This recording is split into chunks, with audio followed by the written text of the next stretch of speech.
In the Disney film Beauty and the Beast, a lot of the furniture comes to life. Not all the furniture. I'm not quite sure why some of the furniture is inanimate and some of the furniture has life. But clearly, J.D. Vance's Chesterfield love affair is about furniture that he hopes has slightly more vitality than perhaps it normally would, or at least in his memoir, he described a scene, and a scene that probably now that he's in the running to be vice president of the United States comes across as political farce. So bizarre, so utterly surreal, it blurs the lines between reality and absurdity.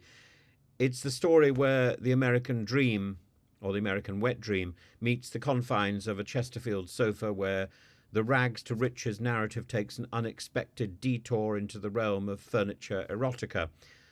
Yes, this is the time to discuss the love affair between J.D. Vance, the man who sold us Hillbilly Elegy, and his somewhat more intimate relationship with, of all things, a couch.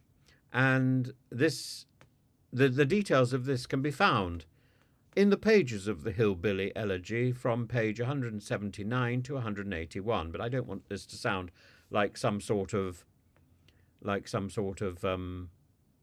reading from an epistle or something. In the rolling hills of rural America, let me set the scene, where J.D. Vance claims to have wrestled with poverty, hardship, and the occasional visit from a wise grandmother, one might expect his memoir to be a tale of resilience, and it is up to a point.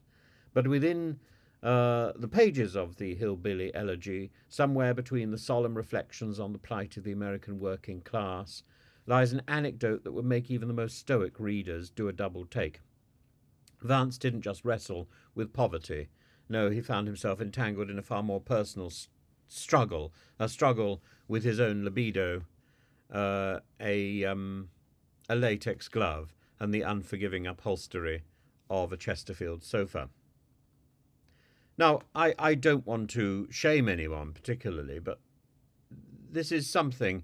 This is an image of the young Vance, latex glove in hand, wedged between two sofa cushions, that makes one question not just his judgment, but his ability to discern the appropriate venues for self exploration, and indeed whether or not these things should find their way into the pages, the sticky pages of a memoir that belongs to a vice president. I mean, maybe he was inspired by, I don't know, um, Bill Clinton.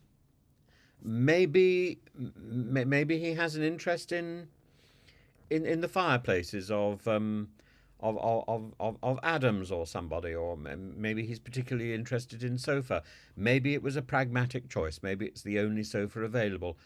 Um, Maybe he was entertaining plans of a career in upholstery. But one has to wonder, was this a moment of desperate innovation, or did Vance see something in that couch that the rest of us might have missed? Maybe the couch.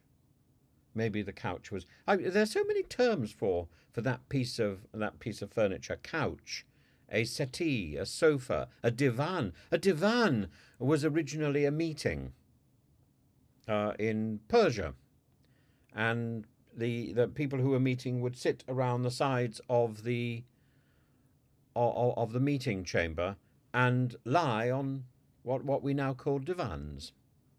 The divan was the meeting.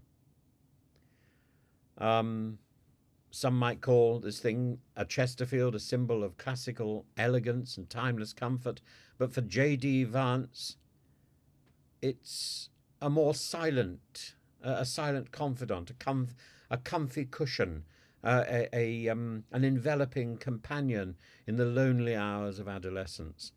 While most of us find solace in a good book, well, I'm not sure necessarily that's between the pages, or a warm bath, young Vance found his comfort in the embrace of leather, the plush yielding cushions, providing a sanctuary from the harsh realities of hillbilly life.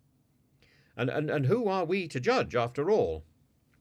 I suppose everyone has their little vice, their little secret tucked away behind the sofa, though most of us have the good sense not to immortalise it in print. What does this say about the man who now holds a Senate seat? Well, what's he been getting up to in that Senate seat? Perhaps it's a testament to his ability to think outside the box, or in this case, underneath the cushion. Maybe it's a reflection of his resourcefulness, his ability to make do with what's available, even if that's a piece of furniture designed for sitting. Well, one might argue this is a metaphor for the modern Republican Party, a metaphor for Trump.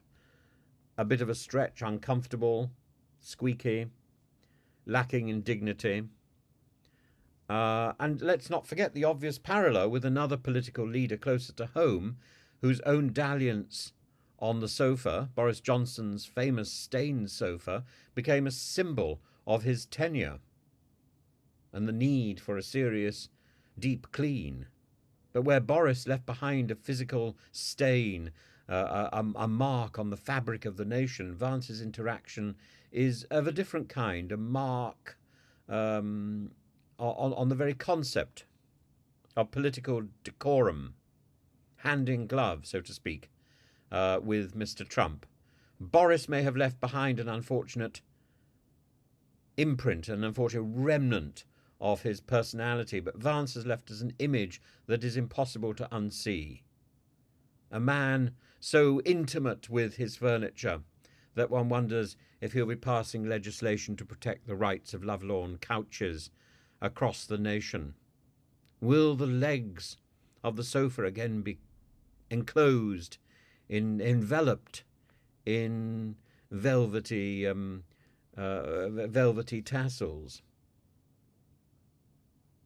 What is it that encourages a man to copulate with the couch? We've learned from that political memoirs can sometimes reveal more than we might want to know. We've learned that there's a line between personal reflection and oversharing that may be as thin as a latex glove. And most importantly, that in the world of politics, a sofa, a Chesterfield sofa, can become a character in the strange ongoing drama that is American public life. It can become a character as much as the dress and the dress left behind from a Bill Clinton encounter. I think to all aspiring politicians should come the advice that should come with all social media. Before you publish, think twice about what you're willing to share. Because the American public may be ready to forgive many things, but the image of a future vice president tugging on a Chesterfield couch is not one that's going to be easily forgotten, or not one that is going to command the sort of respect that maybe Mr. Trump was hoping would be garnered by his vice presidential candidate. No. Mr. Vance is a figure of fun.